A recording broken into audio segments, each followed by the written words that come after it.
I'm Arian Elfont, and this is Death the Podcast. Death may be defined as the destruction or permanent end of something. At Death the Podcast, we are looking closely at what happens when something ends. We listen, learn about, and discuss the stories that surround the subject of death. These stories bring up much more than feelings of fear and sadness. They offer opportunities for connection, for hope, and sometimes even for humor. Ultimately, if we are open to exploring death, we create greater potential to experience life. Sally Rothstein and Annie Garretson are co-directors of Pikes Peak Threshold Singers, a chapter of Threshold Choir, which is a network of over 120 a cappella choirs in the United States and a handful of other countries. Their mission is to sing for and with those at the thresholds of life, mostly for people who are dying. Located in Colorado Springs, Colorado, Pikes Peak Threshold Singers offer singing 2 times weekly to individuals in Pikes Peak Hospice and Palliative Care's inpatient unit.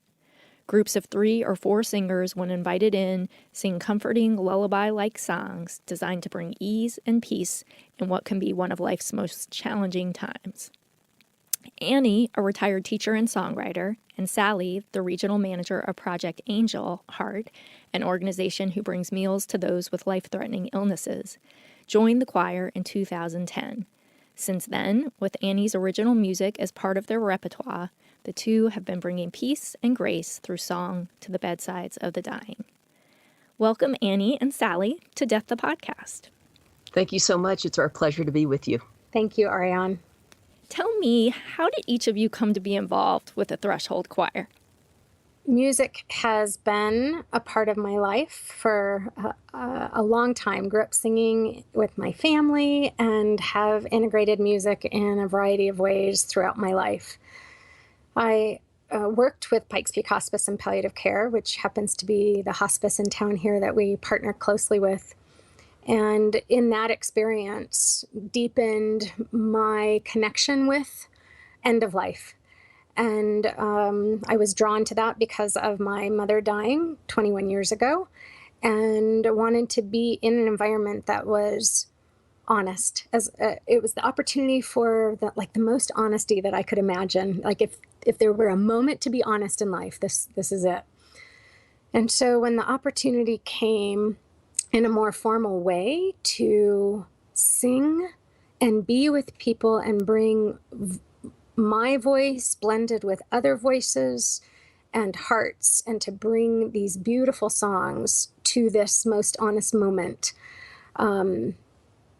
it was just a spark that definitely was lit inside. And in the last 6 years, that spark is a continuing spark and continues to get brighter and brighter. So it's just been a joy to find this place to be with others who love doing the same thing together. For me, when I first heard about it, I thought, I just love the idea of music as service, because I have been a singer-songwriter on kind of a small scale, but even so, performance anxiety and trying to bring what my small audience might want to hear came to me as pressure and an expectation that I had some difficulty in fulfilling, or at least thinking about. And so to turn it around and actually use music in this way has been fulfilling beyond my wildest imagination. The initial idea was, oh, great, let's just take some of the onus off of me, and then to realize, oh my gosh, look what it is doing not only for the patients for whom we sing, but their families, and then how it comes back around to us. It has really exceeded my wildest expectations. In terms of the composition of the group, how is it that people become a member of your group? We love where we have landed in that we don't recruit. So we wait for people to hear and learn about us on their own. And then when they reach out, it's something that they are connecting with deep in themselves that initiates kind of the whole process.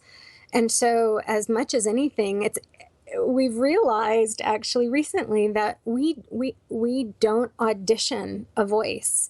It's like we audition the person, if you will. And so we sit down and have coffee together, the three of us, Annie, myself, and whoever's interested, and we just get to learn about each other, know about each other, and on a heart level, on a connection level, is this the right fit?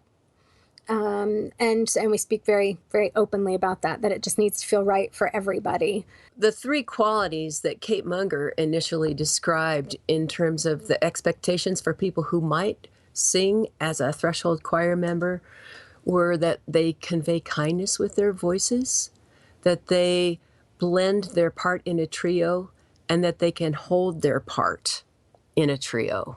I think we take that. I think in our group, we just happen to take that even a little bit further in that the bond among us is as important as the voices blending, and in fact contributes to our ability to blend and deliver that music the most beautiful way possible in that moment. How do y'all get a feel for somebody's emotional readiness for what it is that this process, I imagine, can tap into? So we like to build into the process of somebody exploring joining our organization, or all of us exploring a new person joining our group. We build space into that process. So we talk about upfront the qualities and the experiences that singing at bedside with people who are along the spectrum of life, and highlighted because it is at the end of life. And so talk about that. And we actually, because we partner so closely with Pikes Peak Hospice and Palliative Care, each of our members goes through their wonderful training as well. So they have now the ability to check in even more deeply with themselves, and also receive more training and more support. And then it's a process. And sometimes, you know what, I could be in this group for 5 years, and in my 5th year, I could be in an emotional place that I can't do this right now. And so maybe I need to take a break, whether that's for a couple of months or a week or a year. So we try, Arian, and just be really open to where we are, where each of us is, and then support making the right choices for the service that we're doing together. And I would also contribute that when we have that initial sit down with someone, we ask them where they are in their journey as far as their beliefs about death, their recent experiences with someone who may have died. Because sometimes people are drawn to singing with us if they've had a recent event in their lives, and they're feeling like that would be a service they would want to contribute to themselves. I can see how one could have an intellectual understanding of all of this, and also, feel strongly that you could handle it and that it would be great. And then the emotional intensity of the live moment, I imagine, is really in the space beyond words. And until you're there, it would be hard to know how you would feel. Right. And react. And, in our service, what we do is offer our singing. And then if we're invited in, then we sing. So we go to a series of doors and offer. And honestly, you cannot anticipate what will be inside, because you might open the door and have a room full of people. You might open the door and have a person who is really in their last breaths. And so you just have to be ready for a variety of experiences, because you can't know. So logistically, that's how it works, is that when there's a day that you're there, you go to each room and knock on the door? Yes. This is true for our threshold group. Other threshold groups have different scenarios, but ours is that we have beautiful access to an inpatient, hospice inpatient unit. And so it's a 16-bed unit, and we are scheduled every Tuesday morning and every Saturday morning to sing. And so we go room to room and ask people if they would like, or family members if they would like singing. And so that logistically for our group, that's how it works. So if a person says, yes, I would love for you to come in and sing, maybe could you walk me through what that looks like from your perspective? I would like to just interject here that sometimes a person may not be able to respond to us when we ask if they would like singing for them. They may be in the later stages of dying. And so we have to make a judgment call whether it's appropriate to sing for them or not. So we may ascertain from everything that we feel in the room that this is a fitting time to sit down and sing with them. And we still speak to them as if they are completely able to hear us, because it is my belief, and I believe I share it with many of us, that hearing is one of the last things to go. And so we want to honor that person where they are in their journey. And so we would introduce ourselves, we would tell them why we're there, and then we would invite them, if there's anything that doesn't feel good to them, if they can show us in whatever way they can, that they would like us to stop. And it's unusual that happens, but occasionally a person might be a little bit agitated by it. But in general, that's not how it goes. We attend to how we enter the room. Let's say there are three of us, which is a likely scenario, then one person is the kind of the lead, and so that the energy is more focused, and we're providing the most comfort in that we're not really requesting that person who is there to attend to all of us, so that it really can be more of a one-on-one interaction if there is interaction. We come in quietly. We have small stools that we just sit close to the bed, and we try and assess where the best place might be to sit, and then we quietly begin singing. And there's a particular song that we often start with because it's so, what would you call it? It's just such an easy song. In fact, it's called Rest Easy. So it's just a very welcoming, quiet, easy song to start with. And then we just then tune in to each other. We tune in to the people that we're with. We like to provide space and quiet between the songs to try and, many people consider it a performance. That's kind of how we're trained, that when someone sings, you clap. And so we do our best to just invite more of a quiet, easy moment. I just was interested to hear the song that you just mentioned in terms of like an opening. Sure. To like an opening to going into somebody's room, because now I'm trying to imagine this whole scene, and it seems like that would be a rich way to illustrate it. Sure. You bet. And really want to give credit to the songwriter here, whose name is Marilyn Scott.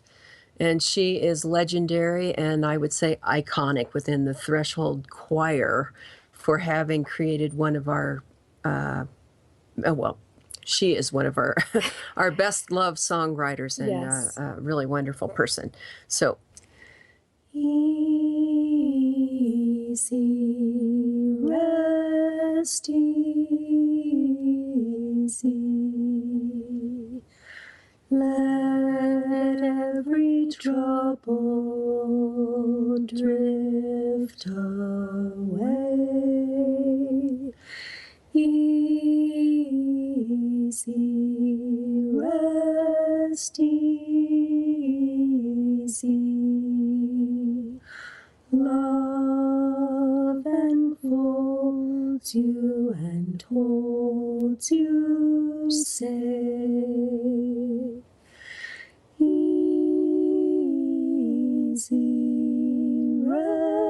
rest easy. Let every trouble drift away. Easy, rest easy. Love enfolds you and holds you safe. Sorry, I have a little frog in there right now. Oh, I didn't hear the frog at all. Oh, good. What I heard was beautiful and so relaxing. Perfect. You know, we sort of fell into something years ago in terms of taking these little stools with us. This is just a little tidbit that really has changed the energy when we walk into a room. Because when we first started doing this, we would stand at the bedside, and there's an inequality there. When we're standing and this Over. person is, yes, we're standing over and the person is in the bed. And there's also some sensation that it is a performance then. And when we switch to sitting down and being closer with the patient, it totally changed the feel of it. And it feels like we're enfolded into the situation rather than being apart from it, if that makes any sense. And it feels like then we can stay a little bit longer and not that we just have to, sing and go really quickly. Right. Yeah, I when you mentioned about the stools, I didn't know that, and that does seem more like that you're forming a group and a bond in that way, that you're guests rather than We're with people. yeah. I also, the other thing I was struck by is it had not occurred to me how you would assess somebody who couldn't respond, like how you would make that decision about whether it felt like the right thing to do to go in or it didn't. You guys, your senses must be just on fire with all of this. Well, as you know, in the work you do, you become attuned to even the small movements of somebody's eyebrow or a crinkle of the face, and so we pay attention to those things. Sometimes we don't necessarily know what they mean, but we're always attending to, and we'll connect with each other, and we might raise our own eyebrows to each other and say, "What do you think? Is that somebody being agitated, or is that somebody just moving?" And so, which feels really good. It's nice to be. Well, this work is about being with people, and wherever they are. And so it's really nice not to necessarily react to every single thing that happens, because it is just what is happening in the moment. And so we try and pay attention to when we need to know, is it something that we're doing that is contributing to discomfort? Otherwise, let's just trust and know that it is that it is still comfortable. If you have people who are able to speak, are they typically like repeat customers where they'll ask that you come again? Are there people that you're able to form relationships with over a period of time? We definitely, people do ask if we'll come back. And because of where we sing in this inpatient unit, it's more of an acute care kind of unit. And so in this specific, in our circumstance, many times it's new people every week, although there often are repeat people. We might sing for someone 2 or 3 or 4 times, which is a real treat for all of us when that happens. So when we're singing with our standard bi-weekly or twice every week, then that's the situation. We can also be, we do get requests to sing for somebody in their home as well, and sometimes those are repeat requests. Many of the threshold groups across the country and in other communities, they might have a longer term relationship with someone because most of the hospice care in their community is at home, and they don't have access to an inpatient unit like we do. So we always really treasure when that connection gets to be beyond that moment. And it really also then means that we just feel really grateful for that moment, not knowing whether somebody will be there again, because maybe they have died, maybe they've gone home, maybe they've gone and moved to a long-term care facility. So it really accentuates just being in the moment and being really grateful for that moment. One thing that we have done as well is for 3 years, we have now been offering what we call song circles into our community. And so 4 to 5 times a year, we sit in this lovely chapel and set up a circle of chairs, and anywhere from 40 to 60 people come every single time. And so when it's making me think, what made me think of sharing this right now is your question about ongoing relationships, because in that circle, these are our friends that we get to sing with and their friends. And so we do get this beautiful experience of having the ongoing relationship in this way and sharing these songs. And we invite our guests to sing with us in the evening as well. And it's become, it really does fulfill that desire, and that it fulfills what is it fulfills what is fulfilling about having those ongoing relationships through these songs and through our voices. Yeah, and some people come just because they like the music. Some people come because they are either in the midst of grieving or have had a recent loss, and these experiences can be transformative. You know, song can really take us from one place to another and is truly so soothing. And also, it's not limited to just transforming grief and loss. All of this has helped us appreciate life, you know, from having spent time with people who are dying, being with those who are accompanying people who are dying, and it helps us see that, you know, this life is finite and there is so much to celebrate in it. And so when we sing in these song circles, we also sing songs that are joyful, that we want to share with all of our listeners, that, hey, we're all in this together. Isn't this a great thing that we get to blend our voices together in this moment? I imagine that this would be hard, and that it sounds like every experience you have has a really poignant nature to it. But if there's one that stands out to you that would feel good to share. There are many, and one of my favorite stories to share is from a time early on when I had joined Pikes Peak Threshold Singers, and Sally and our friend Doris and I were singing together. Doris was actually the person who brought the idea of singing in this way to Colorado Springs. And we were pretty new at this, and it was my turn to be in charge. And when you're relatively new, at least in my experience, it can be scary and intimidating because you don't know what you'll find when you knock on the door. But in the time I'm recalling, the door was open just a little bit, and from inside the room I heard some kind of ball game on. And so I immediately thought, oh, interesting, ball game. That's curious. I wonder what's happening in there. And so I sort of timidly knocked on the door, and when I went in, the patient was maybe in his 50s, and he had a brother who I think was a little bit younger.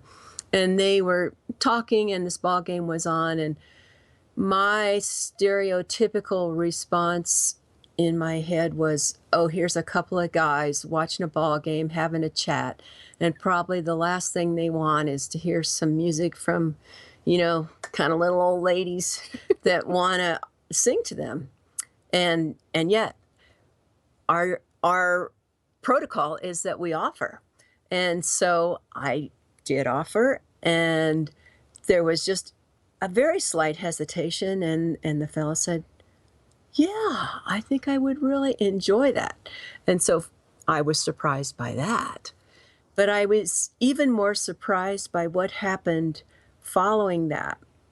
So we sang our first song, and he had been watching us for a while. And then at some point, he closed his eyes, and he kept his eyes closed a little bit. And then I wasn't quite sure how to proceed. But I asked again if he would like another song. And he said, "Oh, yes, I would like another song. But first, I have a question for you." And I said, "Sure." And he opened his eyes and he looked at us and he said, "So, have you ever seen auras around people?" And I said, "I haven't, but I would love to know about that. Have you had that kind of an experience?" And he said, "Yes. And it was around the three of you as you were singing to me." And his brother, who is sitting by his bedside, said, "You know, I really think that it's God's way of pulling back the veil for you to see what's in store for you." And honestly, you could have knocked me over with a feather because it was so contrary to the experience that I was expecting when we went into that room. Wow, that's quite a story. Yeah. That's just one of the reasons why we do what we do. Yeah. It's beautiful. Do you have one you would like to share with us, Sally? Definitely, and there really are so many. One that comes to mind that was very poignant for me. In fact, I was just relaying it recently to Annie, and I just could bring up the emotion again very easily because singing goes to places in our experience that nothing else goes to that same place in that same way. And it invites and it offers something when people let it in. So we were singing with a husband and a wife, and the wife was dying, and she was fairly close at that point. She was not verbal. And we went into the room, and the husband seemed to want to participate in the singing. And a lot of our songs, because they are written by our members of our threshold group, a lot of the songs people don't know. And so, and yet we do have songs that we sing that people do know. And this one happened to be Swing Low, Sweet Chariot. And it was just lovely because it's such a familiar song. So as we started singing, he joined in. And as we continued singing, he got closer and closer physically to his wife. And throughout the song, he was then kneeling by her bed and by her head. And he was so engaged with her. And the song just seemed to be this way that he could be with her. And when it got to the verse, when I even realized that the verse that was coming was all about when you get there before I do, tell all the angels I'm coming too. And I thought, oh, wow, we're about to sing this really, these words that are so about this moment. And he so sweetly saying those words to her. Well, of course she was going to get there before he did. I mean, it was just so honest. And I was so grateful that we were able to facilitate this moment. That something in us, let us be there and to be with them in their moment, in this just really sacred moment between a husband and a wife. And there we were all singing together, and he was singing that to her. It was beautiful. I can only imagine for people where so much of the experience of dying is so isolating and kind of disconnected from the joy and purity of others' voices and song and life, that bringing that into a room in the ways in which you do and the ways you just described with these experiences you've had, I mean, that's incredibly special. Thank you. Can I ask for y'all to maybe sing one more song before we close out our conversation? Absolutely. We'll just have to pick which one we want to do. Rest in each breath. Let it soothe, let it soften. Rest in each breath. Rest. Rest in each breath. Let it soothe, let it soften. Rest in each breath. Rest. Rest in each breath. Let it soothe, let it soften. Rest in each breath. Rest.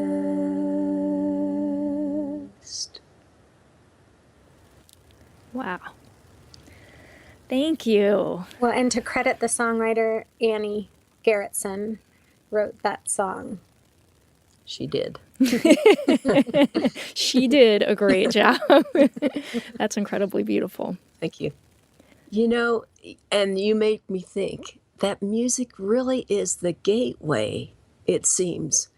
We step into rooms sometimes and there is such emotion there. And when we begin singing, it's like it gives people permission to release what they've been holding until that moment.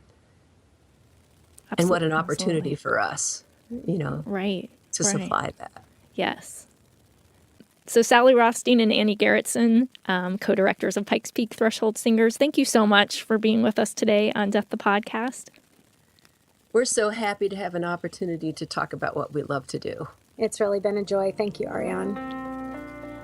The word death evokes all sorts of personal feelings, images, and stories.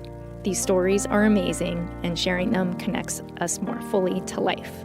I'm Arian Elfont, and you have been listening to Death the Podcast. Join us for our next episode in this series. This show is produced and engineered by Eric Merle. Our associate producer is Jill Gross.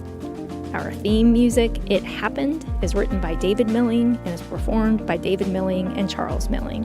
To hear more of David's music, go to his website, davidmilling.com. Our social media director is Jolie Robichaud. If you're listening to this on iTunes or Stitcher or some other podcast app, if you can take a moment to rate and review us, that helps other people find us. You can find Death the Podcast on Twitter, Facebook, and Instagram, or at deaththepodcast.com. Death the Podcast is a production of INO Broadcasting.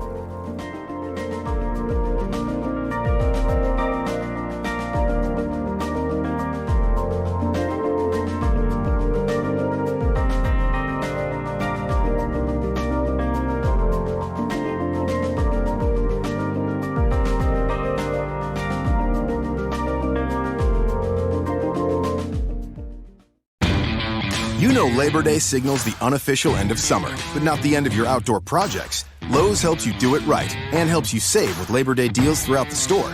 Shop now and get 2 bags of Stay Green potting mix for $12. And keep your lawn looking neat and trim with a Craftsman 2-cycle 17-inch gas string trimmer, now $20 off at just $119. Whatever's still on your to-do list this Labor Day, do it right for less. Start with Lowe's. Offers valid through 8/28. Soil offer excludes Alaska and Hawaii, U.S. only.